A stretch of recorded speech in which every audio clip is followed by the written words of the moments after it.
Hai, Apple Event It's Goal Time akhirnya selesai juga digelar oleh Apple, di mana Apple meluncurkan banyak sekali produk-produk. Salah satu yang kita nanti tentunya adalah iPhone 16 series. Yes, banyak banget improvement yang terjadi di iPhone 16 series. Salah satunya adalah improvement di bagian kamera dan bagian performanya. Lalu hal apa aja yang menarik dari iPhone 16 series ini? Setidaknya gue punya 7 poin catatan menarik yang akan kita bahas di video kali ini. Bareng gue Erpan, let's go, kita mulai journey-nya. You brought the Apple devices, gadget and technology. Let's go. Oke, kita mulai di poin yang pertama, yaitu sektor layar dulu. Untuk iPhone 16 dan iPhone 16 Plus punya layar 6,1 inch dan 6,7 inch. Ukurannya ini sama kayak versi sebelumnya di iPhone 15 dan iPhone 15 Plus. Bahkan untuk iPhone 16 Pro dan iPhone 16 Pro Max, sedikit ada perubahan di ukuran layarnya. Kalau di iPhone 15 dan iPhone 15 Pro Max, ukuran layarnya itu 6,1 inch dan 6,7 inch. Tapi di iPhone 16 Pro dan iPhone 16 Pro Max ini ada sedikit perubahan, lebih gede sedikit. iPhone 16 Pro punya layar dengan luas 6,3 inch dan untuk Pro Max punya layar 6,9 inch. Dengan demikian, iPhone 16 Pro Max menjadi satu-satunya iPhone dengan layar paling luas yang pernah diproduksi Apple, setidaknya sampai tahun 2024 ini. Untuk semua varian udah pakai layar Super Retina XDR OLED, refresh rate seri Pro, support ProMotion 120Hz, dan juga always on display pastinya. Sedangkan buat iPhone 16 dan iPhone 16 Plus masih sama aja kayak versi sebelumnya, cuma bisa 60Hz doang dan belum support fitur AOD. Poin yang kedua, hal baru lainnya yang ada di iPhone 16 dan iPhone 16 Plus adalah di urusan desainnya. Kita dengan cukup mudah bisa ngeliat kalau ada perubahan di bagian setup kameranya. Sekarang ini di iPhone 16 dan iPhone 16 Plus kameranya itu dibuat vertikal, kayak halnya di iPhone X atau di iPhone 11.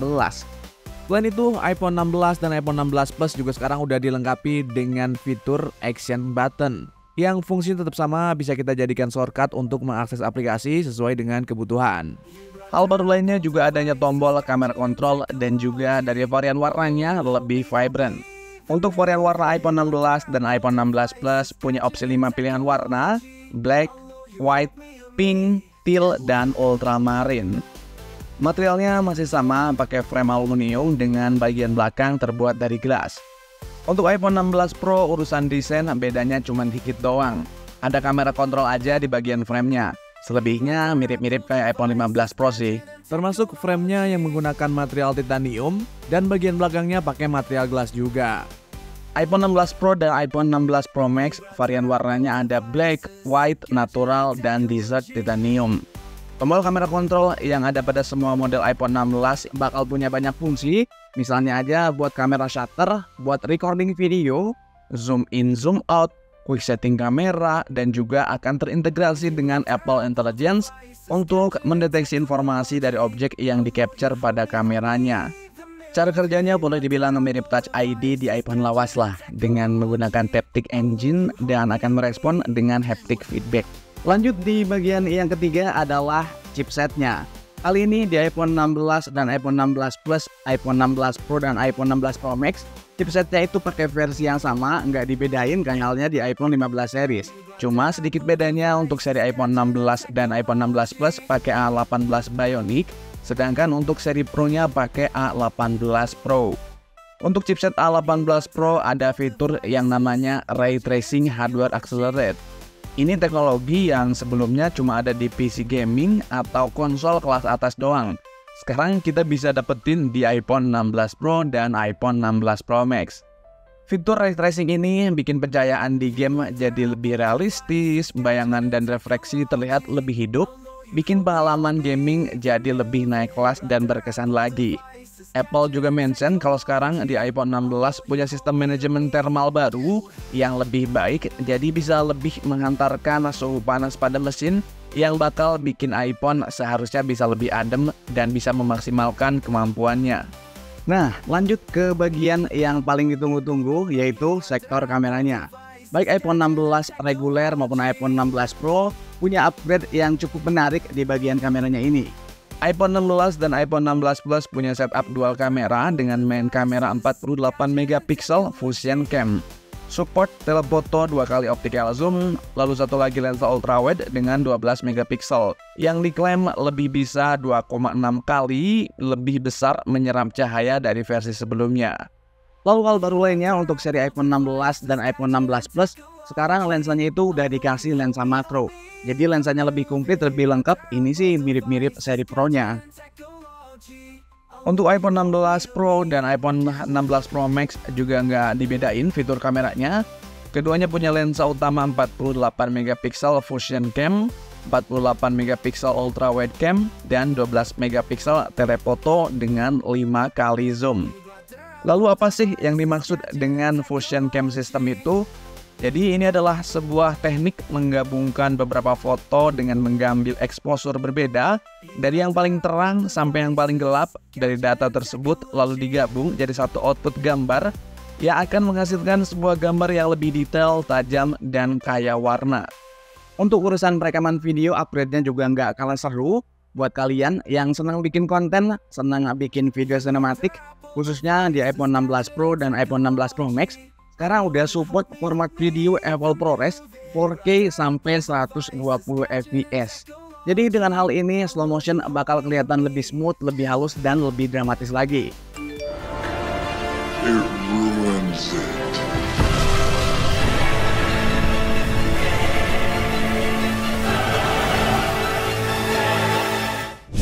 Kita juga bisa edit nilai fps-nya pada playback video setelah video tersebut direkam.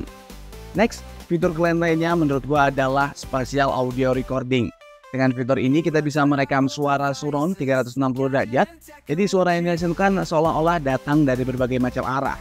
Lalu ada juga fitur mix audio recording. Dengan fitur ini bisa digabungin suara dari berbagai sumber termasuk dari mix eksternal. Jadi hasil rekaman makin imersif dan lebih balance. Cuman memang untuk kedua fitur ini hanya ada di iPhone 16 Pro dan iPhone 16 Pro Max. Plus juga untuk semua model iPhone 16, mic-nya ini udah ada noise reduction, jadi bikin perekaman suara lebih clean dari gangguan noise kayak suara angin atau yang lainnya. Sorry if it's loud. I'm having a great trip. I miss you guys. I'll see you when I get back. Poin ketujuh yang pastinya menarik adalah di fitur Apple Intelligence pada iOS 18. Seperti yang udah diinformasikan beberapa pekan ke belakang waktu perilisan iOS 18, untuk fitur Apple Intelligence ini memang terbatas hanya untuk iPhone 15 Pro, iPhone 15 Pro Max, dan iPhone 16 series. Sementara untuk iPhone yang lebih lama itu belum support sayangnya. Jadi mau nggak mau kalau kita mau nyobain Apple Intelligence harus upgrade minimal ada di iPhone 15 Pro. Beberapa fitur yang nantinya bisa kita nikmatin diantaranya adalah auto correction yang lebih smart, lebih cerdas, lebih pintar. Lalu ada juga Siri baru dengan integrasi ke ChatGPT. Siri yang baru ini memiliki desain yang lebih modern dengan efek cahaya di sekitar layar saat digunakan.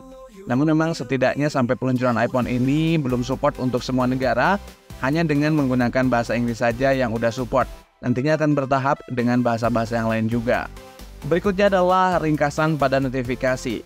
Fitur ini bakal berguna buat mengelola notifikasi yang seringkali numpuk di layar. Alih-alih hanya nampilin preview pesan atau email, notifikasi dengan AI ini nantinya akan memberikan ringkasan lengkap dari konten tersebut, jadi lebih clean tapi kita bisa tahu isi pesannya. Lalu berikutnya adalah Genmoji. Fitur AI Genmoji ini memungkinkan kita buat bisa nge-generate sebuah emoji yang dipersonalisasi dengan menggunakan bantuan AI. Tentunya kita hanya tinggal memasukkan prompt dari teks doang. Berikutnya ada juga fitur yang namanya Clean Up Object pada foto. Fitur ini mirip-mirip Magic Eraser kalau di Google. Jadi ngilangin objek yang nggak kita butuhin dalam sebuah foto. Tinggal kita pilih aja objek mana yang pengen kita ilangin, tring otomatis nanti bakal hilang. Yang nggak kalah penting, semua fitur Apple Intelligence bakal bekerja langsung di device-nya atau istilah kerennya on-device machine learning yang bisa menjaga privasi kita karena nggak perlu lagi dikirim ke server eksternal untuk diproses dalam pembuatan AI ini. Nah itu dia 7 hal menarik yang gue highlight setelah perilisan iPhone 16 series.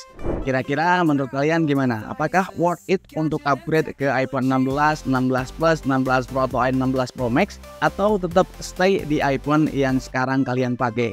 Boleh kasih tahu gue di kolom komentar. Thank you udah nonton video ini sampai selesai. Sampai ketemu lagi di video berikutnya.